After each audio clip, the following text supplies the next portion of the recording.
పిల్లల అభిరుచి ఏ విధంగా తెలుసుకోవాలి? పసిపిల్లలైనా వాళ్ళల్లో ఎన్నో కోరికలు ఉంటాయి. వాళ్ళకి కూడా ఏదేదో చెయ్యాలి అనేటువంటి ఆశలు ఉంటాయి. ఇది కొంతమందికి పూర్వజన్మ వాసన వలన ఒక రంగంలో ఎదిగేటువంటి శక్తి, నైపుణ్యం వాళ్ళలో చాలా ఉంటుంది. అయితే దాన్ని వాళ్ళు చెప్పకుండానే వాళ్ళ చేతల్లో ప్రస్ఫుటం చేస్తూ ఉంటారు.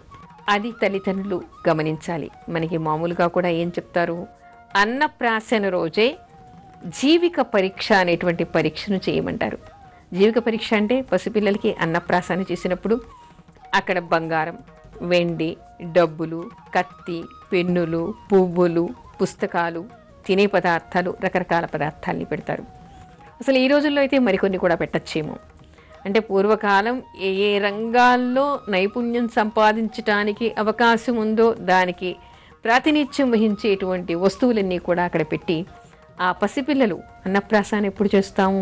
8వ నెల, 9వ నెల, 10వ నెల మహా అయితే ఆ నెలల పిల్లలకి వాళ్ళకి అన్నప్రాసన చేసిన తర్వాత అక్కడ వదిలేస్తారు.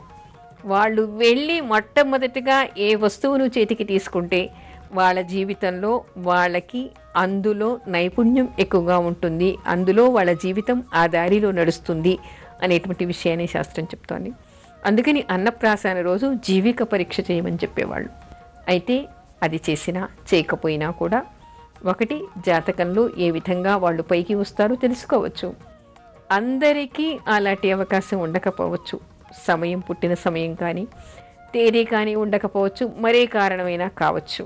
అలాంటప్పుడు పిల్లల అభిరుచి ఎలా తెలుసుకోవాలి, వాళ్ళు ఎందులోకి పైకి వస్తారు, ఎందులో బాగా అభివృద్ధి చెందుతారు అనేటువంటి విషయాన్ని తల్లిదండ్రులు తెలుసుకోకుండా వాళ్ళకు ఉండేటువంటి నైపుణ్యాలు, వాసనలు వాళ్ళలోనే అణగతొక్కి వీళ్ళేం చేస్తుంటారు, పక్క వాళ్ళ ఇంట్లో, మా ఫ్రెండ్, మా ఆఫీస్లో మా కొలీగ్ వాళ్ళ అబ్బాయి ఐఏఎస్ అయ్యాడు, నువ్వు కూడా ఐఏఎస్కా. ఎవరైనా వారి వారి నైపుణ్యాలని అనుసరించి, వాళ్లకు ఉన్నటువంటి ఆసక్తిని అనుసరించి ఏ రంగంలో అయినా సరే ఉన్నత స్థితికి ఎదగవచ్చు. అయితే పిల్లల అభిరుచిని మనం ఎలా తెలుసుకోవాలి? పసిపిల్లలు కొంతమంది ఊరికే కాసేపు వదిలేస్తే చాలు పెన్ను, పేపరు లేదా పలక, బల్పం పట్టుకొని రకరకాల బొమ్మలు వేసేస్తూ ఉంటారు.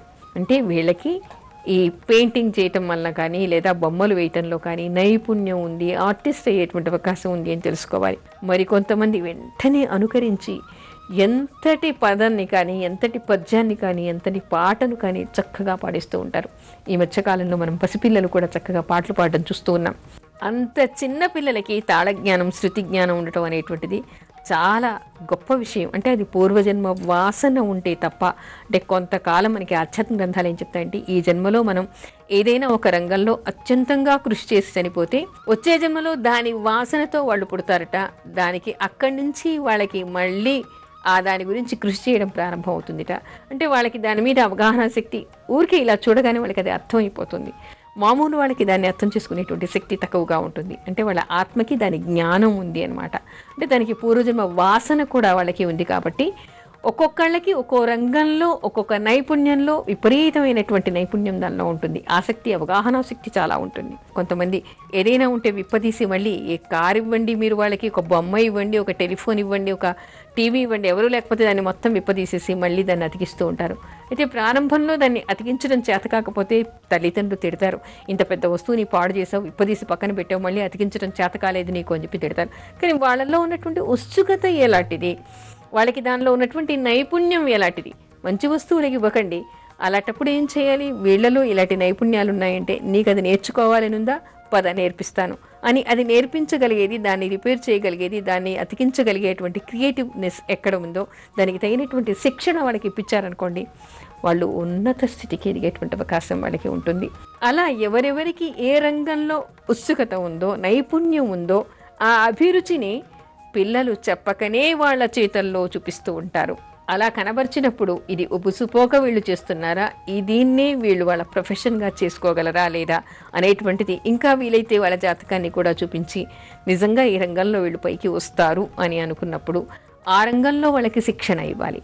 ఇచ్చినప్పుడు ఏమిటి, డాక్టరే కానక్కర్లేదు, ఇంజనీరే కానక్కర్లేదు, ఐఏఎస్ఏ కానక్కర్లేదు. దేశంలో అందరూ ఐఏఎస్లు కారు, అందరూ ఐఐటీలు కారు. ఎన్నో రంగాలు అద్భుతమైనటువంటివి ఉన్నాయి. వాటిలో వాళ్ళు నైపుణ్యం సాధించి వాటిలో వాళ్ళు ఉన్నతమైనటువంటి శిఖరానికి ఎగిరారనుకోండి, తల్లిదండ్రులకు గర్వంగా ఉండదా? అందుకని పిల్లల అభిరుచిని కనుక్కొని వాళ్ళకి ఇష్టం ఉన్నటువంటి రంగం ఏదో తెలుసుకొని దానిలో వాళ్ళకి శిక్షణ ఇప్పిస్తే ఏ రంగమైనా సరే వాళ్ళు వాళ్ళ జీవితాన్ని ఆనందంగా గడుపుతారు. అదేవిధంగా దేశానికి కానీ తల్లిదండ్రులకు కానీ గొప్ప పేరు తెచ్చిపెట్టగలిగేటువంటి అవకాశం వాళ్ళకి చిక్కుతుంది.